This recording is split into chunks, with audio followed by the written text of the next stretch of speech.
The wind clawed down from the northern hills that night, hissing through Red Rock Gulch like some restless ghost. The town was asleep, save for the creak of a saloon sign and the slow, deliberate clop of a horse on frozen ground. Montgomery Kane rode alone, his saddlebags bulging with wealth, furs from the Yukon, silver trinkets, and a single flask of whiskey that smelled like smoke and arrogance. He wasn't used to hearing the word "no men" traded with him. Women smiled at him, and even sheriffs turned their eyes when gold glimmered in his hand.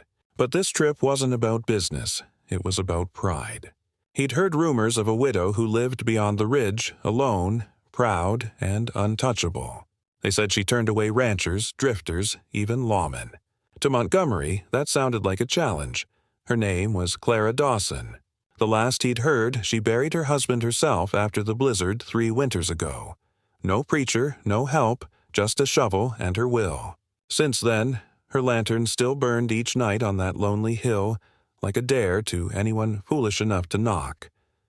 Montgomery reached her cabin just as the snow began to fall. He brushed off his coat, smoothed his mustache, and stepped to the porch. A single candle glowed in the window. He rapped twice. The door opened halfway.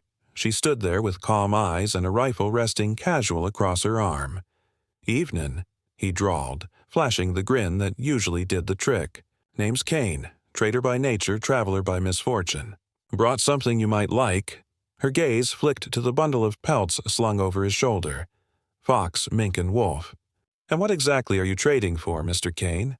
He laid the furs across the railing like offerings at an altar. 10 of the finest from the Yukon, for a single night under your roof. For a long breath, the only sound was the wind moaning through the pines. Then she spoke, voice steady as a church bell. "You'd best step inside before you freeze, Mr. Kane. But I warn you, some bargains cost more than money." He smiled, thinking he'd already won. He hadn't. The cabin door groaned shut behind him, sealing out the shrieking wind. Inside, the air was warm with wood smoke and the faint smell of pine resin. A kettle hissed on the stove, and the floorboards creaked under Montgomery's boots as he stepped inside. Clara Dawson moved with the stillness of someone who'd long learned to listen before she spoke. Her hair was tied back in a simple braid, silver catching the firelight.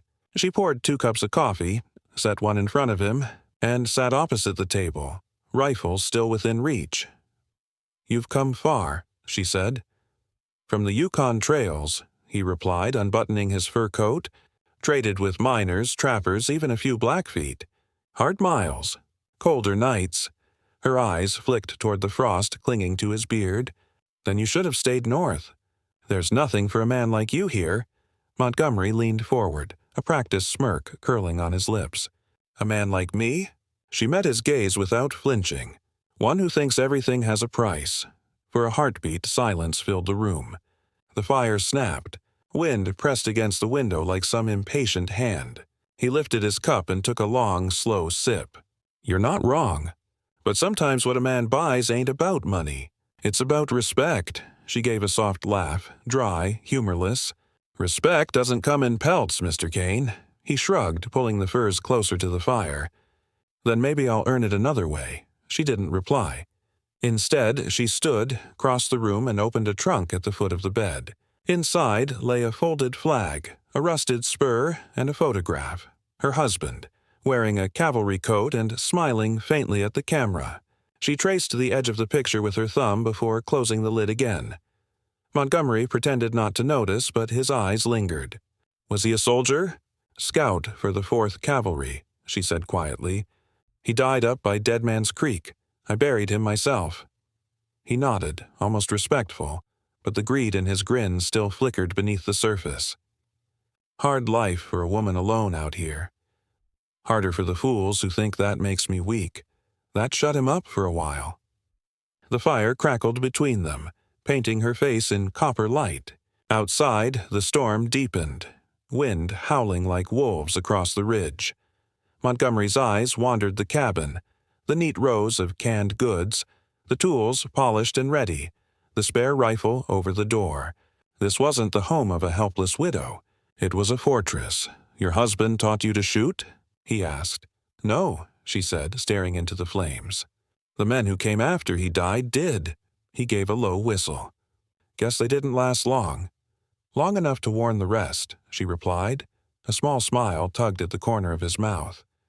You're a dangerous woman, Mrs. Dawson. I'm a tired one, she said. There's a difference. He leaned back, letting the chair creak under his weight. Then maybe tonight you can rest a little easier. I'm not here to cause trouble. Her gaze drifted toward the window where faint lantern lights flickered beyond the trees. Distant, but moving. She frowned. Mr. Kane, she said slowly, you brought company. He followed her eyes, seeing the same shadows dancing between the pines. His jaw tightened. Not by choice. Her hand slid toward the rifle. Then you'd best start explaining. The trader's smile vanished. Those men out there, they're not mine. But they've been following me since the last trade post. Bandits, maybe bounty hunters. Whatever they are, they want what's in my bags. Clara cocked the rifle and blew out the lantern. Then you'd better hope your furs are worth dying for, Mr. Kane. The storm roared outside. Inside, the firelight flickered, and the game between them had only just begun. The storm outside masked the sound of hooves until they were almost upon the cabin. Then came the crunch of boots on snow. Deliberate, hunting steps circling the porch. Montgomery slid the pack of furs under the table. His jaw set tight. 3 men, maybe 4, he muttered. Clara didn't flinch. She moved to the window, lifted the corner of the curtain. Lightning flashed, and for a heartbeat she saw them. Figures cloaked in oilskin, rifles slung low, faces hidden by scarves. They've been tracking you for days, she said. Longer, he replied. Ever since Dawson's Crossing. Her eyes snapped toward him. You brought trouble to my door, Kane. I didn't mean to. The crash of a gunshot split the sentence in half. The window beside her exploded, showering glass and snow into the room. Clara dropped low, rolling behind the stove, rifle in hand. Montgomery ducked, drawing the revolver from his coat. Guess talking's over, he hissed. Through the whirling snow, a voice shouted, Throw out the packs, Furman, or we burn you both alive. Clara's eyes narrowed. They don't plan to let us live either way. Montgomery's fingers flexed around his revolver. Then we make them regret coming up this mountain. She slid another log into the fire, the sudden flare throwing light across the walls. There's a hatch under the rug, she said quickly. Cellar leads out to the stream bed. If they breach the door, we flank from there. He blinked, surprised. You've planned for this. Her tone was cold steel. This isn't the first time men have come calling at night. Another bullet punched through the shutters. The kettle toppled, steam filling the room like fog. Clara met his eyes. You ready, traitor? He nodded, a grin cutting through the tension. Let's give him something worth trading for.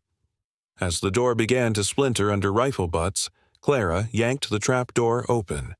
Both slipped into the darkness below, boots hitting frozen earth. Above them, the cabin shook, and the night filled with the sound of men too eager to die smelled of earth and ash.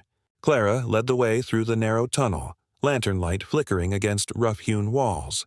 Above them, boots thudded on the cabin floor, muffled shouts echoing through the boards. Montgomery gritted his teeth, crawling after her. You built this yourself? My husband started it, she said without turning. I finished it after the raids. They reached the hatch at the far end. Clara pressed her ear to the wood. Only the howl of the storm outside. She pushed it open, and the cold air hit them like a wall. They emerged beside the stream, the world silvered by moonlight and snow.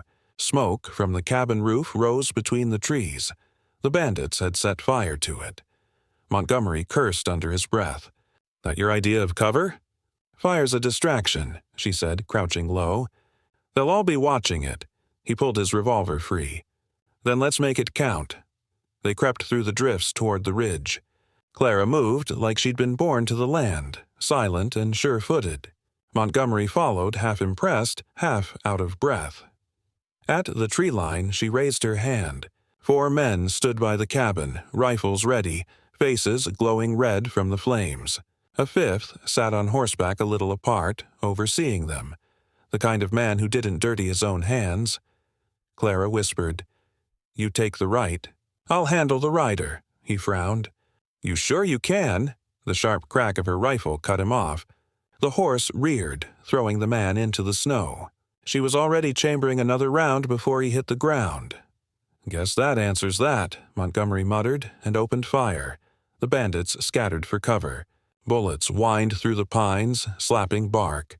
Montgomery ducked behind a stump, firing steady, measured shots, the practiced rhythm of a man who'd survived too many deals gone bad.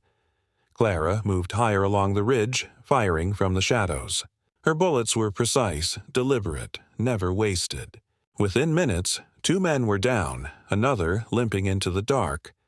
Then, silence. Montgomery exhaled, smoke curling from his revolver. "Think that's all of them?" Clara didn't answer. She was already searching the fallen rider. From his coat, she pulled a leather pouch and emptied it into her gloved hand. Gold coins, stamped with the seal of Fort Union. Montgomery's face darkened. "Army pay." "Not just pay," she said. "These were stolen from a military convoy 3 winters ago. The Dawson raid." He froze. "Dawson. Your husband's unit," her jaw tightened. "He died chasing these men. Looks like they never stopped running."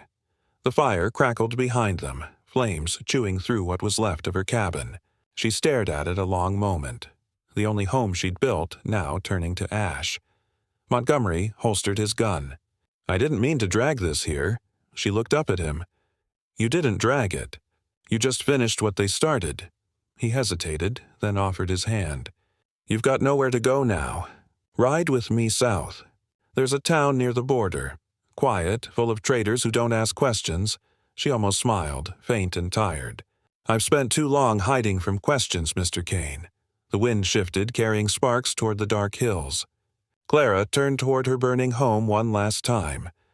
"Let it burn," she said softly. The past's already buried under the snow. They walked into the storm together, 2 shadows vanishing into a white, endless world.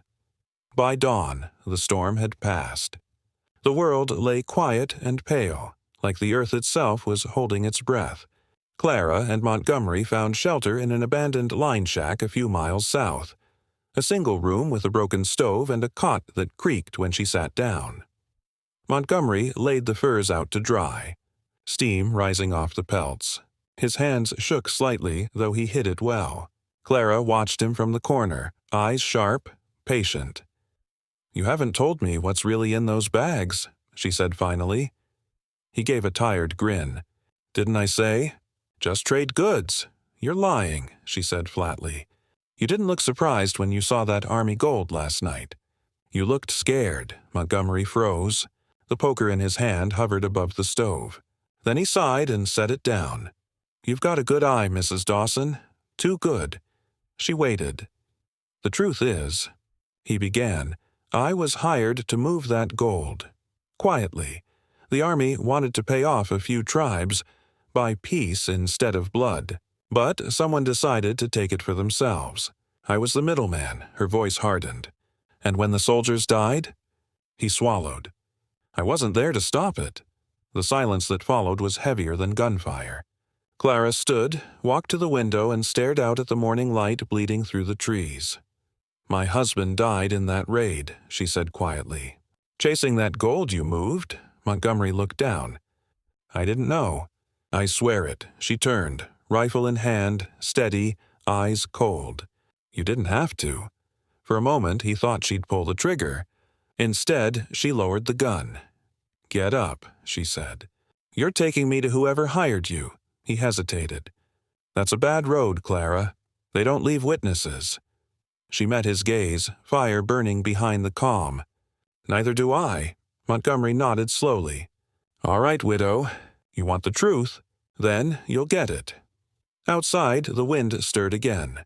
Faint, distant thunder rolling over the hills. The storm wasn't done with them yet. By noon, they were back on horseback, riding south through the frozen timberline.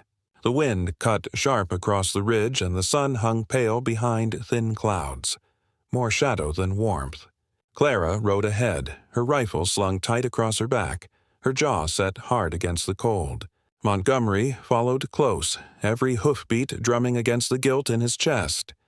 He'd lied to many people in his life, merchants, soldiers, lawmen, but none of them had looked at him the way Clara Dawson did. She saw through him, layer by layer, until the man left beneath the fur coat wasn't a traitor at all, just a ghost carrying debts. "Where are we headed?" she asked without looking back. "Black Hollow," he said. "Old mining camp turned outlaw town. That's where the deal was made. That's where they'll be waiting." Clara nodded. "Good. I'm tired of waiting." They rode until the trees thinned and the road wound down into a valley dusted with snow. Smoke rose in thin trails from shacks scattered along the creek. The signpost at the edge of town leaned crooked. Half buried, "Welcome to Black Hollow. Pop, whoever's left." As they entered, eyes followed them. Miners with whiskey breath, women in shawls, men with pistols resting casually on their thighs. The town smelled of rot gut and regret. Montgomery dismounted first. "Let me do the talking," he murmured. Clara's gaze swept the street. "You talk. I'll listen for lies." They made their way to a low saloon near the end of the row. Its windows were streaked with smoke and dust, and the sound of a piano stumbled through a sad tune. Inside, warmth and the stench of cheap liquor wrapped around them like a trap. Behind the bar stood a man with a beard like wire and eyes that never stopped moving. He froze when he saw Montgomery. "Well, I'll be damned," he said. "The fur man lives." Montgomery's jaw clenched. "Hello, Vance." Vance grinned, revealing teeth the color of tobacco. "You bring my share?" Clara stepped forward. "He brought the truth. And you're gonna give it to me." The room fell silent. Two gamblers at the table paused mid-card. Vance's grin faltered when he saw her rifle. "And who might you be?" "The widow of one of your soldiers," she said. "The ones you left to die for that gold." Vance laughed once, then stopped when she cocked the hammer. Montgomery's voice cut through the tension. "She's not bluffing, Vance. Tell her who gave the order." For a moment, no one breathed. Then Vance's eyes darted toward the back door. That was all Clara needed. Her shot hit the bottle beside his head, glass and whiskey exploding into the air. The piano stopped. Every hand in the room went for a gun. "Next one goes through your throat," she said calmly. "Now, who sent you?" Vance raised trembling hands. "Major Collins," he spat. "Army Logistics. He planned the theft, hired us to ambush the convoy, then sent you to clean the mess, Kane." Montgomery's stomach dropped. "Collins. He's still at Fort Union." Clara lowered the rifle slightly. "Then that's where we're going." Outside, thunder rolled again across the mountains, deeper this time, like the world itself warning them back. But Clara only adjusted her coat and stepped out into the cold. Behind her, Montgomery sighed, a man realizing he'd just ridden straight into hell. 2 days later, the outline of Fort Union rose from the horizon, a jagged shape of stone and iron against the bleeding sunset. Snow had melted into mud around the walls, and the flag above hung limp and dirty. Clara and Montgomery dismounted at the edge of the ridge. From here, they could see soldiers patrolling the ramparts, their blue coats dulled with dust. "You sure about this?" Montgomery asked quietly. Clara checked the rifle's chamber. "You brought me this far. You don't get to turn back now." He gave a grim nod. "Collins will have guards. Half the garrison's probably on his payroll. Then we'll start with the other half," she said, swinging her rifle over her shoulder and heading down the slope. They entered through the west gate at dusk, blending with a wagon convoy. The sentries barely looked up. Inside the walls, the fort felt less like an army post and more like a graveyard. Men moving slow, eyes hollow, discipline gone soft. Montgomery led her to the command building, its lanterns glowing through frosted glass.